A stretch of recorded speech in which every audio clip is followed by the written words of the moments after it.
That took me a while to get this video going, but we're here. We're here to talk about Ozark, season 2, episode 7. We are zooming through this show right now. I can't lie to you. With the new format, we're honestly going to be able to get this show done by like next month. I don't want to rush through it either. I mean, this show's pretty fucking good, but we're going to talk about the righteous path. I mean, that's the really big key, the really big theme with this episode. I'm probably going to shoot this video, go eat lunch, probably come back, do the other video for the day. I'll probably go watch Ozark, and then we might have like an afternoon stream-ish, like, like maybe like 3 o'clock till like dinner time, and then I don't know if I'll stream later. I might try to get my uncle to play some park or something. We'll see. If anyone wants to play anything and you're watching this video, let me know, because nobody be playing games or nothing. But, so it first looks like it will be a straightforward follow-up to the twist at the end of the last episode, when Rachel Garrison revealed to Marty that she was a confidential informant, wired to Agent Roy Petty. It goes somewhere else, turning into a showcase for Laura Linney and Michael Mosley.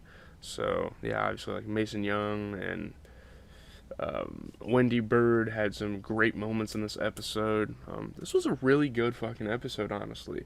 Just those two characters and kind of isolating them in an environment and seeing how they interact with each other. I think that was such a cool move by the show. Mason Young thought he knew good from evil, right from wrong, but the Birds confronted him with a religious, family-oriented group of people who kept a world of sin afloat. As Wendy says in one of her monologues this episode, the world isn't as black and white as the story of Adam and Eve would make us to believe. Like, religion doesn't get the whole picture. Yeah, you can have a God complex, and be like, yeah, Jesus Christ or nothing. There's nothing wrong with that, worshiping something to, like, better yourself. But it doesn't tell the whole story. There's some things you do have to find out on your own, and I'm sure the Bible says stuff about that too, Wendy Bird is obviously a more sinful person than Preacher Young by a long shot, and yet he is the violent kidnapper here, unable to wrap his brain around the complexity of human sin. He studied the Bible his entire life. He's a super devout Christian, but like in this situation, he just can't see what's wrong with what he's doing, And it doesn't matter the circumstances. You're not supposed to do things like this,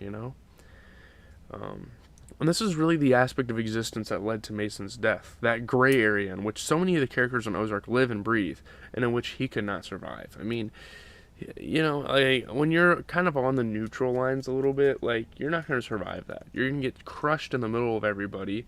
The authorities aren't quite on your side. They take your kid from you. But also the Birds aren't on your side because you're turning on them. So, yeah, when you're in the middle of everything, like, especially in this setting and in this universe, you're not getting away with that. It's hard to pin the blame on a religious man who lost his wife and ends up dead on his basement floor, but think about all the times that Mason could have escaped and, just kept egging it on. All the times he could have listened to Marty and Wendy Bird, who warned him to play along with the Snells or risk their wrath.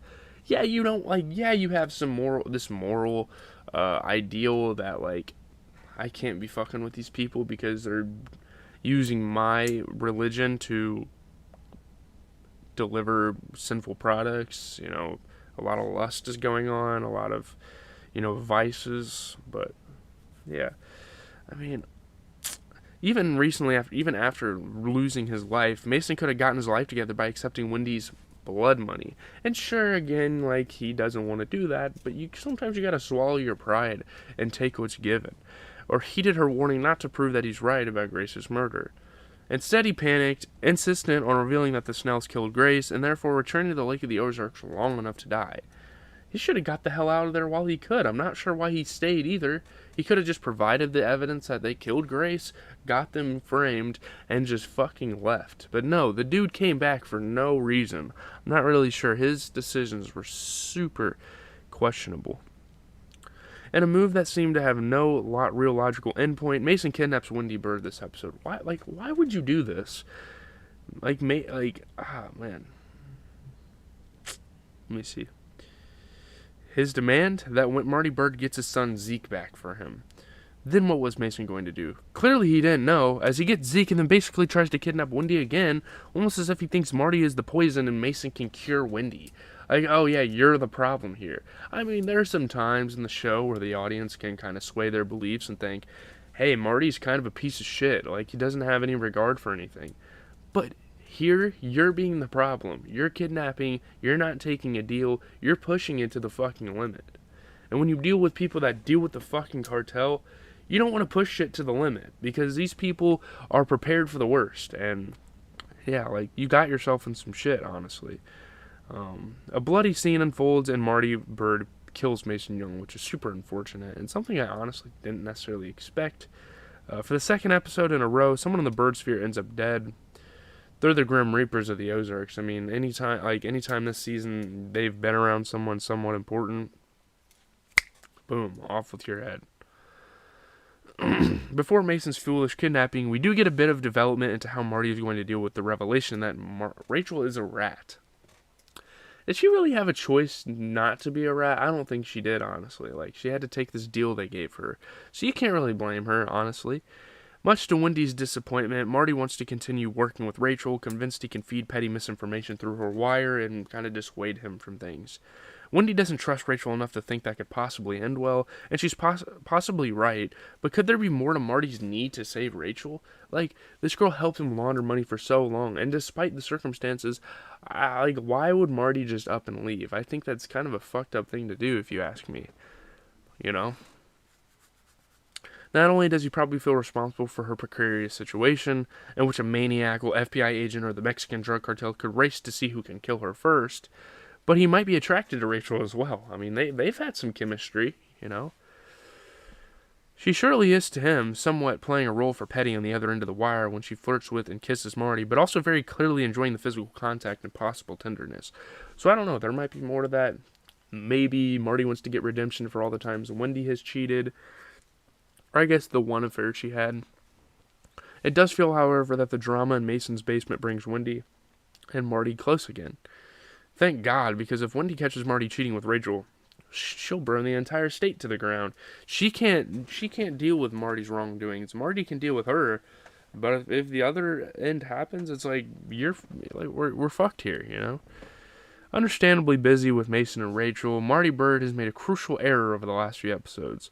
He has ignored Ruth Langmore. Like this girl is your associate. She's probably your number one associate besides, like, the Snells and, I guess, the cartel. Like dude. She's already on the edge of betraying him again, and being left behind after the trauma of her torture at the hands of the cartel feels like it has been a final straw, pushing her into the arms of her father, Cade Langmore. An undeniable sociopath. I mean, now she's really leaning on Cade being her, kind of father figure, because obviously when he was in jail, Marty was really the only father figure she had, doing business with him and stuff like that. But now that her dad's out of jail and Marty is, like, neglecting her, like, she's leaning on him a lot more, despite what he does, yeah, I don't know. She already tried to fucking kill you, man, and now you're ignoring her. Are you serious? I'm not sure why, this episode she gets deeper into the Langmore criminal empire, trying to steal a boat part that will net them $10,000, but she makes a critical mistake, thinking that the boat owner won't be home when he actually is, and he gets home, way earlier than she expects, and yada yada yada. The error almost cost Cade and Ruth their lives, but it feels more important to Ozark in the sense that it kind of brings them closer together, and they can possibly bond over this.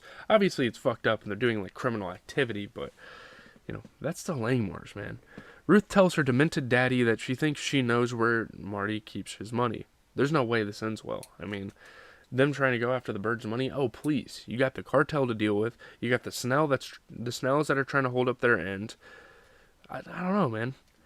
Julia Garner and Jordana Spiro were good this episode, but it really belonged to Lenny and Mosley, giving long scenes of dialogue in Mason's basement and living room.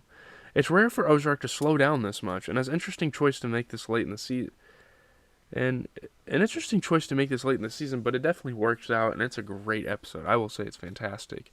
The end of Mason Young's life allows a mirror into what Ozark is really about, the gray area of good and evil. And if you're stuck on that spot, if you can't decide which side you're on, there's going to be consequences. The Byrdes have convinced themselves that they are not bad people just because they help bad people. It's how they sleep at night, I guess. And Wendy Byrde reveals to Mason that she has known about sin for too long, getting involved with sex, drugs, and booze from a young age. She seems to have a pretty traumatic childhood, and it'd be nice for Ozark to kind of touch on that a little more. Wendy would tell you that she took control of the evils in her world, and she's remarkably good at convincing herself and others that she's not a bad person.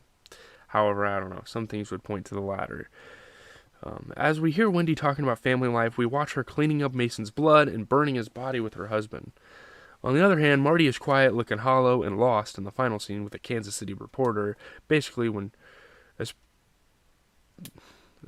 Charlotte brings out Zeke, the newest member of the Bird family. What better PR could the Birds have than a new baby? But what will they do with it when the reporter leaves?